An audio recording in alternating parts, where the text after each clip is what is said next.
الحمدللہ رب العالمین والصلاة والسلام علی خاتم النبیین اما بعد فاعوذ باللہ من الشیطان الرجیم بسم اللہ الرحمن الرحیم پڑھیے الصلاة والسلام علیکہ یا رسول اللہ وعلی آلک واصحابک یا حبیب اللہ الصلاة والسلام علیکہ یا نبی اللہ وعلی آلک واصحابک یا نور اللہ۔ رب کریم کا جتنا شکر ادا کریں وہ کم ہے کہ آج اس نے ہمیں اپنے اور اپنے حبیب علیہ السلام کے ذکر کی اس محفل میں بیٹھنے کی سعادت بخشی ہے۔ آج مدنی منع اوقاشا نے حفظ قرآن مکمل کیا ہے۔ اللہ کریم ان کے حفظ قرآن کو اپنی بارگاہ میں قبول فرمائے، ان کے قاری صاحبان کو، ان کے والدین کو اس کی جزا عطا فرمائے۔ اور آج نئے سال کی پہلی رات بھی ہے۔ کتنی اچھی بات ہے کہ ہمارا یہ سال اللہ اور اس کے رسول کے ذکر سے شروع ہوا ہے۔ ہم اللہ سے دعا کرتے ہیں کہ یہ پورا سال اور اگلی ساری زندگی نیکیوں والی، عافیت والی، رحمتوں والی، برکتوں والی ہے۔ کاش مکہ مدینے والی گزرے۔ میں یہاں اپنی پہلے ایک بات کر لوں کہ ماشاءاللہ جنہوں نے یہ انتظام سجایا ہے، بڑی اچھی بات ہے کہ حفظ قرآن کی محفل ہو، اس میں ذکر و دعا، بیان، نعتیں ہوں، لیکن جب بھی آپ ایسا پروگرام کیا کریں تو یہ والی سٹنگ نہیں ہونی چاہیے۔ اب اگر آپ کسی کو بیان کے لیے بلاتے ہیں تو لوگوں کو بٹھائے بھی ایسے کہ وہ بیان سنیں۔ اب اگر راؤنڈ ٹیبل پر لوگ بیٹھیں تو وہ کسی کا بیان کیسے سنیں گے؟ اور پھر اس کے بعد اگر ہم اس کے دوران کھانا پینا بھی جاری رکھیں گے تو یہ بیان کرنے والے کے لیے بھی مشکل ہو جاتا ہے اور بیان سننے والے کے لیے بھی مشکل ہو جاتا ہے۔ میرا خیال ہے تاخیر کافی ہو گئی ہے تو ہم پھر دعا کی طرف چلے جاتے ہیں۔ انشاءاللہ دعا کرتے ہیں تاکہ آپ کھانے پینے میں مصروف ہو جائیں، لیکن اس طرح اگر نعت شریف ہو رہی ہے تب بھی لوگ کھا رہے ہیں، بیان ہو رہا ہے تب بھی لوگ کھا رہے ہیں، تو یہ اس کی تعظیم بھی نہیں ہے۔ اللہ رسول کے ذکر کی تعظیم یہ ہے کہ اس کو فوکس کے ساتھ توجہ سے سنا جائے، اس کے بعد بے شک آپ کھائیں پیئیں، آئے اسی لیے دعوت تو ہونی ہے۔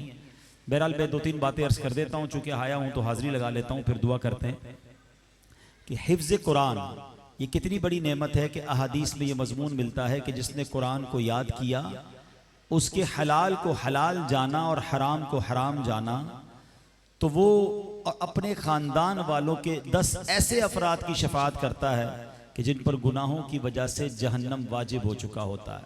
تو یہ بہت بڑی سعادت ہے کہ کسی کے بچے حفظ کر لیں۔ لوگ کہتے ہیں کہ خاندان میں ایک عالم ہونا چاہیے، ایک ڈاکٹر ہونا چاہیے یا ایک وکیل ہونا چاہیے۔ سچی بات یہ کہ خاندان میں ایک حافظ قرآن یا عالم دین ہونا چاہیے، کیونکہ یہ حافظ قرآن خاندان والوں کی مغفرت کا ذریعہ بنتا ہے۔ عالم دین بن جائے تو سبحان اللہ پھر تو نور علی نور ہو جاتا ہے۔ تو ہمیں اپنے بچوں کو، بچیوں کو اس طرف لانا چاہیے۔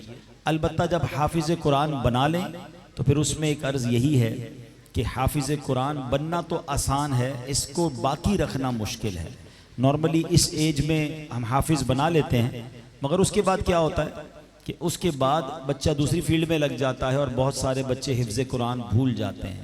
تو ماں باپ کو چاہیے کہ اب ان کی جوانی اور اگلی لائف تک ان کو روزانہ کی بنیاد پر قرآن پاک کی ریپیٹیشن کی ترکیب بنائیں، تاکہ یہ اپنے سینے میں قرآن لے کے جب دنیا سے جائیں گے انشاءاللہ تو ماں باپ کے لیے بھی اور خاندان والوں کے لیے بھی مغفرت کا ذریعہ ہوں گے۔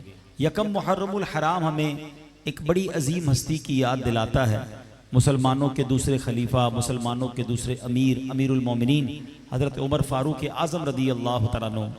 جہاں آپ کی بہت سارے کمالات ہیں، وہاں آپ کا ایک بڑا کمال کا کمال اور وصف یہ ہے کہ آپ کی رائے پر قرآن کی آیتیں نازل ہوتی تھی۔ آپ کے موافقات پر باقاعدہ ابواب ہیں حدیث پاک میں۔ آپ نبی پاک کو مشورہ دیا کرتے اور قرآن پاک کی آیتوں کا نزول ہو جایا کرتا، اور ایسی 20 آیتیں کم و بیش موجود ہیں کہ جب حضرت فاروق اعظم نے رائے دی اور سبحان اللہ رب نے قرآن کریم میں وہی حکم نازل فرما دیا۔ آپ نے نبی پاک سے ایک بار عرض کی کہ یا رسول اللہ صلی اللہ علیہ وسلم، کیا ایسا نہیں ہو سکتا کہ ہم مقام ابراہیم کو مصلی بنا لیں، مقام ابراہیم کے قریب نمازیں پڑھیں؟ سبحان اللہ، جبریل امین قرآن کی آیت لے کر آئے، وَاتَّخِذُوا مِن مَّقَامِ إِبْرَاهِيمَ مُصَلَّى، اور ابراہیم کے کھڑے ہونے کی جگہ کو اپنے لیے مصلی بنا لو۔ آپ کی زبان سے نکلا اور سبحان اللہ قرآن کا حکم نازل ہو گیا۔ آپ ہی نے کہا کہ حضور کیا ایسا نہیں ہو سکتا کہ ہم صفا مروہ کے درمیان چکر لگایا کریں؟ سبحان اللہ، اس سے پہلے مسلمان اس طرح صفا مروہ کی سعی نہیں کیا کرتے تھے. آپ کا مشورہ دینا تھا اور قرآن پاک کی آیت نازل ہوتی ہے ان الصفا والمروة من شعائر اللہ فمن حج البیت او اعتمر فلا جناح علیہ ان یطوف بہما، کہ سبحان اللہ صفا اور مروہ اللہ کی نشانیوں میں سے ایک نشانی ہے. تو پتہ چلا کہ آپ مشورہ دیتے تھے اور قرآن کریم کا حکم نازل ہو جاتا. حضرت عمر کے اتنے فضائل ہیں کہ ہم بیان کرتے چلے جائیں، ہمارے پاس وقت تو ختم ہو سکتا ہے، آپ کے فضائل کا احاطہ نہیں ہو سکتا. آپ کے بارے میں نبی پاک فرماتے میرے بعد کوئی نبی ہوتا تو عمر ہوتا. اب اس سے اندازہ فرمائیں کہ حضرت عمر کی کیا شان ہوگی. سرکار دو عالم علیہ السلام فرماتے عمر جس گلی سے گزر جائے اس گلی سے شیطان نہیں گزرتا. تو اب آپ سوچئے کہ کیسا روب اور کیسا دبدبہ، مگر اتنا بڑا مقام ہوتے ہوئے بھی حضرت عمر کے بارے میں آتا ہے کہ آپ اتنا خوف خدا میں روتے تھے کہ آپ کی دونوں گالوں پر لکیریں پڑ گئی تھیں، آنسو اتنے اللہ کی خوف سے بہایا کرتے. حضرت عمر کے بارے میں یہ بھی آتا ہے کہ جب آپ کا وصال ہوا اور آپ کو غسل دیا جا رہا تھا تو آپ کے جسم پر کچھ زخموں کے نشان تھے. لوگ حیران ہو گئے کہ کس چیز کے زخم ہیں، تو بتایا کہ حضرت عمر روزانہ رات کو ایک درہ اپنے آپ کو مار کر فرمایا کرتے کہ عمر بتا آج تو نے یہ کام کیوں کیا ہے.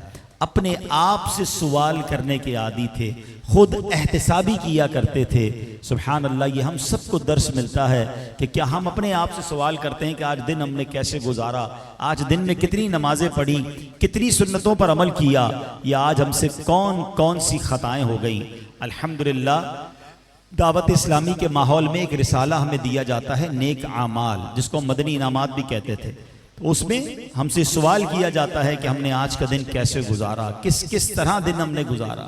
تو کم از کم سیلف جو ہے نا ہمیں اپنے آپ سے کوسچن کرنے چاہیے کہ ہم اپنا دن کیسے گزارتے. یہ اللہ والے قطعی جنتی ہونے کے باوجود اس قدر خوف خدا والے تھے. حضرت عمر کی بہت ساری کرامتیں مشہور ہیں.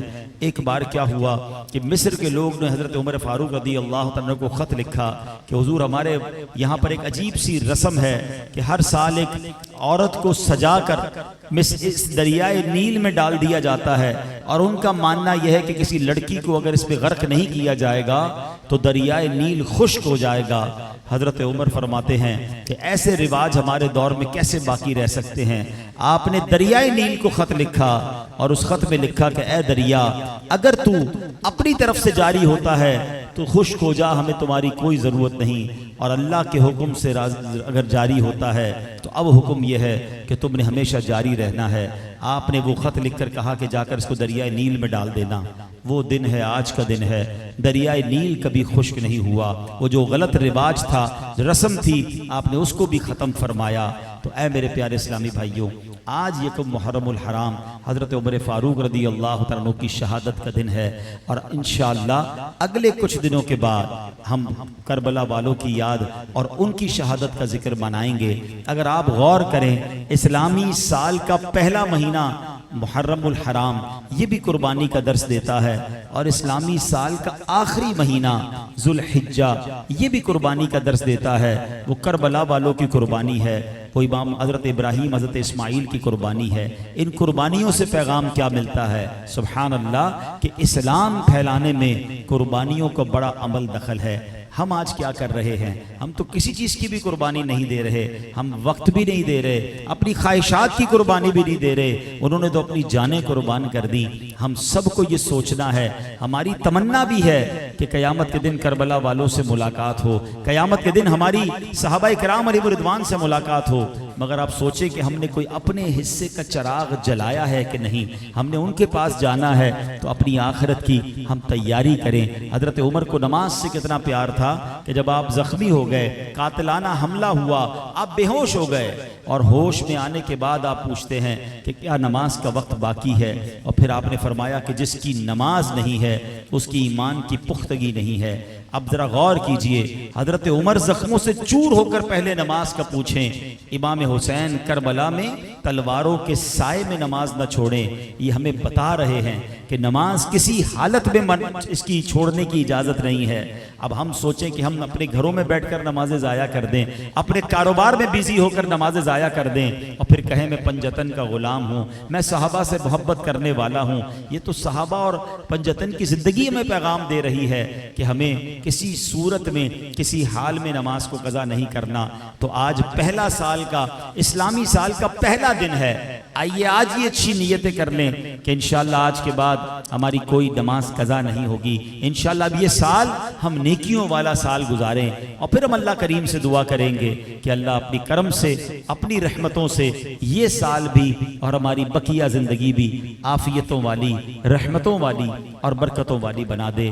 اللہ پاک اس بچے کو حافظ باعمل بنائے، ان کے ماں باپ کی آنکھوں کا نور بنائے اور ہمیں بھی اپنے بچوں کی اچھی تربیت کرنے کی توفیق عطا فرمائے. الحمدللہ دعوت اسلامی کا ماحول آپ کے سامنے ہے، جہاں تقریباً 15,000 کے قریب مدرسے اور جامعات موجود ہیں دنیا بھر کے اندر، اور 5 لاکھ سے زیادہ بچوں نے اور بچیوں نے حفظ و ناظرہ مکمل کر لیا ہے. درس نظامی الحمدللہ ہزاروں ہزار بچے بچیوں نے مکمل کر لیا ہے. تو ہمیں بھی اس ماحول کے ساتھ وابستہ رہنا چاہیے جہاں صحابہ کرام اور اہل بیت اطہار سے محبت کا درس دیا جاتا ہے. اللہ پاک عمل کرنے کی توفیق عطا فرمائے اور ہم سب کو یہ سال جو ہے وہ برکتوں والا نصیب فرمائے. آمین بجاہ النبی الامین وما علینا الا البلاغ المبین. اب آئیے مل کر دعا کرتے ہیں انشاءاللہ. الحمدللہ رب العالمین والصلاة والسلام علی خاتم النبیین. پروردگار عالم ہم سب کا جمع ہونا اپنی بارگاہ میں قبول فرما، ہم سب کی مغفرت فرما، ہمارے ماں باپ کی مغفرت فرما، سرکار علیہ الصلوۃ والسلام کی ساری امت کی بخشش فرما. اے پروردگار ہم سب کے گناہوں کو معاف فرما، ہماری خطاؤں سے درگزر فرما. آج اسلامی مہینہ کہ اسلامی مہینوں کے لحاظ سے سال شروع ہوا ہے، اے اللہ پچھلی زندگی کی خطائیں معاف فرما دے، اگلی اچھی زندگی گزارنے کی توفیق عطا فرما. اے اللہ ہم میں جتنے بیمار ہیں انہیں شفا عطا فرما، قرض داروں کے قرضے اتر جائیں، بے اولادوں کو نیک اور صالح اولاد عطا فرما. میرے مولا روٹھوں کو منا دے، بچھڑوں کو ملا دے. اے کریم پروردگار جو جس پریشانی میں ہے سب کی پریشانیاں دور فرما. ہم سب کو بار بار حرمین طیبین کی بعد اب حاضری نصیب فرما. اے کریم مولا یہ سال جو ہے فلسطین کے مسلمانوں کے لیے آسانی والا سال بنا دے. اے اللہ فلسطین کے مسلمانوں کی غیب سے مدد فرما. اے اللہ یہ نیا سال ہمارے اہل وطن اہلیان پاکستان کے لیے بھی رحمتوں اور برکتوں کا سال بنا. مہنگائی نے، لوڈ شیڈنگ نے اور جس طرح کے معاملات ہیں اے اللہ اپنے کرم سے سب کے لیے آسانی فرما دے. پروردگار عکاشہ کو حافظ باعمل بنا، اس کو اپنی ماں باپ کی آنکھوں کا نور بنا دے، ان کی مغفرت کا ذریعہ بنا اور ہمیں بھی ہمارے بچوں کی بہترین تربیت کرنے کی توفیق عطا فرما.